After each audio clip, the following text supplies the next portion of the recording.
Hey, Chris here from Videomaker, and you're watching our review of the Red Raven.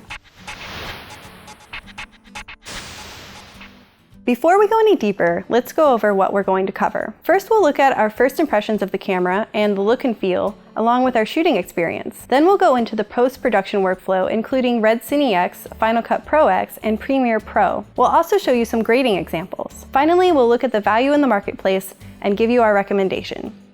Let's get started. So our first impressions of the Red Raven were, well, for a little under $7,000, you get a brain.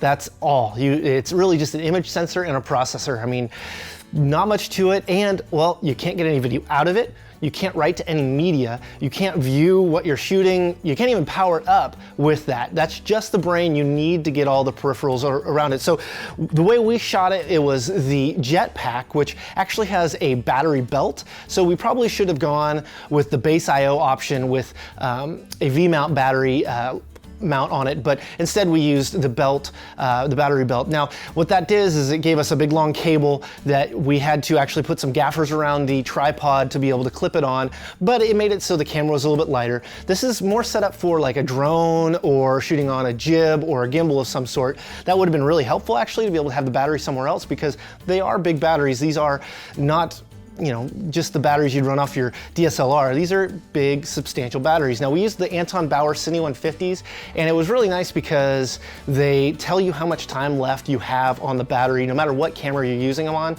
So that was really nice. Now, we shot on quite a few different lenses.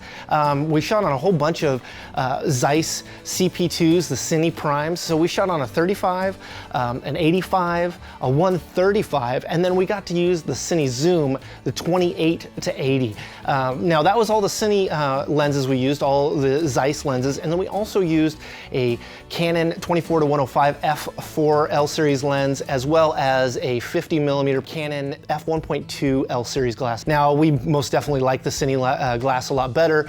It's, well, they cost a lot more. You should expect that they get a lot better image quality, and boy do they. So really, overall, we enjoyed shooting it with those lenses, and well, let's get a little bit more to the experience. Shooting the Raven is quite unique compared to other cameras, and right off the bat we decided to go out and have a shoot that was just all about discovery, just going and trying out all the different features, figuring out what all the buttons do, and finding out really how it feels, and then really to make sure we have some struggles with it so we can come back, learn how those things work, so that the next time we go out we really know how to make it look its best and also operate every given little aspect. So first we shot at a covered bridge, which we shot around it. It's got a creek underneath it. We brought our car, so we shot the car there. At first we had to get to exposure by, you know, clicking on a menu, then going and changing the exposure that way. But we learned through this is that you could just click on, and by click I mean just touch the ISO or the shutter speed or what have you, and you could just go ahead and change it that way and not have to go deeper into the menu, and that was really nice. And then we also actually reassigned the buttons to give us a focus control, and then the others to switch between film mode so that you can see what it looks like with a LUT applied. That was our first experience. Then we decided we wanted to take it and just get some more dynamic shots, put it on a slider and shoot around, and what we noticed is that we're pretty paranoid about taking this camera and the expensive lenses just on a hike somewhere. So we kind of wanted to be near our car, so we got some really convenient shots. And that was just because we were a little nervous with using it. It was on the weekend, it was my own time, and so I didn't want to, you know, go outside and trip on something and just bash the camera. That wouldn't be a good idea. So what we did is we scheduled out a day and we went up to Lake Tahoe. And on our way there, we saw lots of beautiful places off of Highway 80, past Donner Lake, which is where the Donner Party was, and just saw some beautiful shots, and we're able to shoot from the top of mountains all the way down to the lake. And then we were able to go all the way to Lake Tahoe and shoot Truckee, the city just outside of Lake Tahoe, as well as Lake Tahoe itself. Lastly, we decided to go to Chico State. Now, all the way up to this point, we had been shooting with the Zeiss Compact Primes and the Cine Zoom, which is awesome. But we wanted to see if you were, well, you spent all your money on the camera and you just had a bunch of EF lenses, some Canon lenses that you wanted to shoot with, that what would it look like using those? So we decided to go out with the 24-105 Canon f4 L series, and we shot just all over our local college campus, Chico State, and got a lot of different shots there. And what we noticed is, well, we loved the compact primes a lot better. They are like 3 times the cost, so they should be a lot better, but there wasn't a huge amount of difference. We absolutely enjoyed being able to have a longer zoom, but f4, that was a little frustrating to deal with depending on the lighting situation, as we were just shooting naturally lit things. Last but not least, we shot an interview here in Videomaker headquarters next to a window just to see if the dynamic range would help us there. We had a little bit of light augmented from inside the building so that the beautiful bright light outside would match. We were in daylight, and it's definitely a great camera for that. So we're going to take a look at some of the Red footage here and take a look at basically the workflow involved. We'll bring it into Red software, REDCINE-X, and we'll also fire it over to Final Cut Pro and Premiere Pro. You know, a lot of people say that Red is like the best codec there is in the digital video industry. So is that true? Well, hopefully we'll find out together. So let's take a look. Now, the first thing that you do when you start working with Red footage for the first time is you're going to want to download this piece of software. It's called REDCINE-X Pro, and it's made by Red. It's free, so you know, even if you don't have any Red footage, maybe you can go download it. And not that you can do anything with it without any Red footage, but whatever, it's free. You can play with it if you want. But you get this, and without going too deep into the weeds here about, you know, how to use this software, I'm going to use it to show you some of the controls that you get and the flexibility that you get with this footage. So over here on the left, we've got all of our footage. You know, in this case, we're going to look at the footage that we shot up in Tahoe, and I'm choosing this shot that actually was in Truckee. It's a little town outside of Tahoe, and I chose this shot because of a few reasons. One, obviously there's quite a bit going on here. There's quite a bit of like visual clutter, but also the dynamic range is good in that, you know, we have some shadows here. We got the shady side of the rock. We got some very high highlights here with, you know, the clouds and this building over here, and a decent amount of color as well with this red building and the, you know, the green shrubs and all that. But you can see, you know, even with all that going on, one of the beautiful things about Red footage, as you can kind of see from this, is really there's nothing that's clipping here. We have nothing overexposed, there's no highlights being clipped off, and there's no shadows being clipped off, despite it being outdoors on a very sunny day. So with that, let's look at some of our settings over here. In this case, actually we have HDRX enabled. So what we did is shot this in a mode which is high dynamic range, and it shot basically every frame is 2 different frames at different exposures. So in this case, this is the A frame. The X frame is the, you know, underexposed version. And then we have a blend mode where we can basically say, okay, do we want more of, you know, the dark shot or more of the light shot? And we can find a spot in here that has just the right amount of detail that we want. This is a really, really unique mode here for Red, and it doesn't apply to every shot. You have to enable it when you shoot, but here it is if you want it. But let's go back to the A frame, just for the sake of looking at the rest of the settings here.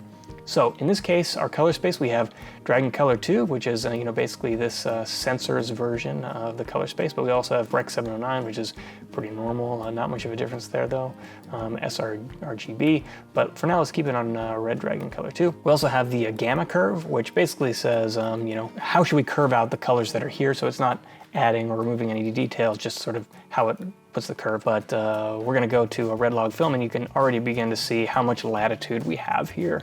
And we can put it in this mode and have tons of room to play in the highlights and the shadows. But for now, we'll go back to Red Gamma. And I should say real quickly, you know, I'm not an expert color grader or corrector here, so I'm gonna do some things probably that might drive a few of you crazy. But for the purpose of showing off the flexibility of this codec, we might do some kind of drastic moves here. At any rate, beyond that, you know, we can look at the shot and say, oh, it looks kind of warm. Whoa, crazy mouse here. Let's put this back to fit both. And here you go, right here you can adjust the color balance. So, you know, if you want to cool it down a little bit, feel free to hit that slider. If you totally screwed up the white balance when you're shooting, or your, you know, chosen color temperature, easy to fix in post. This is one of those things where you absolutely can fix it in post. Feel free to tell your clients that if they want, as long as it's related to color temperature. You can adjust the tint here. So that looks kind of ugly moving this at all, but you can do it. We also have this color picker, by the way, which we can pick our white point and it will take care of it for us. Wow, that is really red, isn't it? There we go. That looks a little bit more normal. In fact, that's a little blue, so we can bring that back a little bit. Beyond that, we've got our ISO here, which it looks pretty good, but if we are at looking at the red log film, even then it's pretty good, like basically right in the middle. But we can move that up and down if we choose to. Remember, more ISO introduces more noise, which we want less noise, so we'll keep it low. So here we are. We can adjust the saturation in post. Again, all of this stuff is non-destructive, so if you overdo it, like you totally oversaturate, which so many people do, let's switch this back so it looks good, then you can just reset it all. And there you have it. Super warm though, bring that back. You can adjust the contrast, which basically just stretches out your shadows and your highlights. Let's undo that. The brightness just moves basically your entire histogram up a little bit or down. And your exposure basically kind of does the exposure thing, right? Brightens it up, darkens it up. So you can play with all this stuff. And they have tons of different tools. Sharpness, you can play with the curves on the RGB level, so scoop out the reds here, like every tool that you want. It has the lift gamma gamer, shadow midtones, highlights, play with all this stuff. And like I said, I'm not gonna get into it all, but you can see how much there is to play with. And the great thing is you can reset it all, nothing is baked in. So one way of working here is you can bring all your footage into REDCINE-X and sort of tweak it here before moving over to your editor of choice, which when you're starting out, if that's what you want to do, that's what you want to do. Just get it to a point where you can work with it and then correct the color later. But it's not necessary. Let me show you why. If we switch over to Final Cut Pro, we'll look at this exact shot. This is number 22. Yep, same one. You can already see that the colors are a bit different, so it's a bit more saturated here in REDCINE-X. In Final Cut Pro, it's a little bit desaturated. I believe that's because of the fact that when it outputs, it's got a smaller color space. Although, don't quote me on that. But here we are, at any rate, we're in Final Cut Pro. Now here's the beautiful thing. If we are working in REDCINE-X, and we do something crazy, like we want to switch this to red log film and change our color temperature like crazy. When we go back to Final Cut, it should update. There we go. Sometimes it takes a little bit of time, but that's one way to work. You can totally edit in here and then just go back to REDCINE-X and make those tweaks, and it'll just refresh Final Cut for you. Now, if you do choose to make proxies in Final Cut Pro, it obviously won't make new proxies every time you edit from REDCINE-X. So you will have to remove your proxies and remake them. However, another beautiful thing about this codec is it actually works really well even on kind of modest machines. Now this is a newer iMac, so we're talking about a consumer computer essentially that plays it like just fine. Like it plays this 4K red footage raw straight out of the camera. Great. I am on performance mode, but that's okay. We can add our color correction over here and play with this stuff, and it's gonna still play. That looks terrible, but just for demonstration purposes, you can still see it plays it in real time here. Let's reset that because that looks terrible. So it's a really, really flexible and usable codec. So even if you have a modest machine, you should be fine here. Let's get rid of this effect. Another thing that you can do, I should mention, by the way, in order to even use this in Final Cut, you do need to install the Final Cut plugin. It's free from Red, but once you install it, you don't have to think about it anymore, which is why I forgot about it until now. At any rate, once you're in here, you can actually go into your info for any shot and click on this Modify Red Raw Settings and get all of the most important settings from REDCINE-X right in front of you. So, here's your ISO, here's your gamma, all of that stuff. You can make these tweaks right away. We switched to red log film, but maybe we like the red gamma. So here we are, back to what we were before. There's our tint, there's our floating LUT. I mean, you name it, it's here. You don't need to use REDCINE-X, and you can entirely live in the application of your choice. So this is really appealing. However, if you ask me, Final Cut Pro's color tools are not the greatest. We have a tangent ripple here that we were reviewing. If the review's not up yet, keep an eye out, should be out soon. So we want those color wheels, so what we did is brought it up in Premiere. Let's bring up Premiere. And you can see this is the montage from earlier. We edited it like normal using just the straight up raw settings, raw video, totally untouched. And in here, basically if you choose any of these clips and go to Effects Controls, you can click Master up here, and here are your red settings in Premiere. So again, your color version, your color space, and your gamma curve all right here. Your ISO, we can switch that to whatever we want. floating LUT, shadows, whatever. It's all here. Again, you don't need to go through REDCINE-X. We play this back here at 1/8 resolution while we're editing, just because it tends to work out. The viewer here is not huge anyways, so it's essentially totally real time, frame for well. There's some frame drops in there, but you can see it's totally usable. You can totally edit this way and not need to make proxies, at least on a machine like this. Is, like I said, the new iMac. But like I said, it's super flexible and totally non-destructive. Now, unlike Final Cut Pro, if you do make a change in REDCINE-X, you do have to manually update it back in Premiere, which actually, for some people is kind of nice. Since you have all the settings in here anyways, it doesn't really matter. You probably won't be bouncing back and forth between this and REDCINE-X anyways, but you can if you want to. So that's basically the codec in a nutshell. It's very, very easy to work with. Really, really love it. It's too bad we can't shoot everything on the Red because, frankly, working with it in post-production is just so, so nice, especially if you take color seriously. If you're shooting your stuff and you want to edit it straight out of the camera without touching it at all, this Red workflow might not be for you, although, you can set it to, a curve that, like a Rec 709, that looks pretty good out of the box. But it's very flexible, like I said, and totally non-destructive. Everything we've done here can be absolutely undone and reverted back to the way it was straight out of the camera, which is very, very nice. So there it is. There's the basic workflow behind working with Red footage. I really love the flexibility here, and I really love the non-destructive nature. We started this review, at least of the post-production, asking, is this the best codec there is in the video production industry? Now, I haven't tried every codec, but of those that I've tried, this is probably my favorite. So I would answer that question by saying it might be the best one.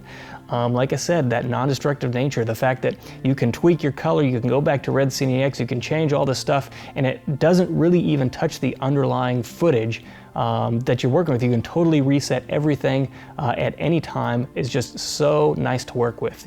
Is it the best? Like I said, I'm not sure, but I think it's a dream to work with. There are plenty of cameras out there that are comparable to the Red Raven, but let's just look at a couple for examples. The Ursa Mini 4.6K in the EF mount runs at about $5,000, while the Sony FS7 runs at about $9,600. All of these cameras shoot at least DCI 4K and have wide dynamic ranges and shoot log recording. If you need the flexibility of RAW, REDCODE RAW is hard to beat. But the Ursa Mini also offers 4K RAW recording. If you need 4K RAW with the FS7, you'll need an external recorder, adding to your production costs. The big difference comes in terms of form factor. The Ursa Mini is at home at the studio on a tripod, whereas the FS7 is a good out-of-the-box solution if you need to shoot in the field often. The Red is more modular and therefore more flexible. Whenever you're choosing a new camera, make sure to consider how and where you'll be shooting in addition to your budget. All right, so let's get down to it. What is our recommendation? Let's start with the good and the bad. Good, well, it has 16.5 stops of dynamic range. That's pretty fantastic, gives you all sorts of leeway. You're not having to make as many hard decisions about your exposure. You're absolutely gonna have a whole lot more ease making the right shot because, well, you just have that leeway. Bad. Pretty bad glare in the monitor when you're in full sun. Make sure to bring a full hood or umbrella or something to block it out because you're gonna need it if you really want to be able to use the monitor right. Good R3D REDCODE RAW is fantastic. It's really nice, it's very efficient, and you have just all that flexibility and leeway in post, which, who doesn't love that if you like to grade your footage, which, really is gonna be the best quality you can get. So, let's start about what you should think about before you buy, because we're about to give you our recommendation. So we used a Red Rock Micro matte box and follow focus and rails and lens support, and that was really nice. And most definitely the lenses were really paramount to us having really nice pictures. So those Zeiss lenses were absolutely just wonderful to use. Getting the right battery and spending, well, they're expensive. Cinema batteries are not cheap, so get the one that fits you. The Anton Bauer we had, the Cine 150, was a great battery. Overall, all, you just need to make sure that you're setting yourself up with all the accessories so that the camera is actually fully functional for your purpose. So, you know, yes, the brain is $7 grand, but how you rig it out is gonna really customize it and make it fit for your workflow best. So that leads us to our recommendation. Absolutely, we'd recommend this camera. If you are in the market, it does a lot of things really well. It's really customizable, and let's face it, a Red for, you know, 11 grand, you know, ready to shoot, that's pretty fantastic. So absolutely we'd recommend it. If you're thinking about buying it, you probably ought to. So there you have it. That's our review of the Red Raven. If you'd like to buy this camera and help support us make videos like these, well, there's a link in the description. You go ahead and click and buy it today. As well, there'll be a link for the Blackmagic Design Ursa Mini 4.6K EF mount and the Sony FS7. As always, like, share, and comment. We want to know what you think. I've been Chris from Videomaker, and until next time, keep doing the hard work that you do. Bye-bye.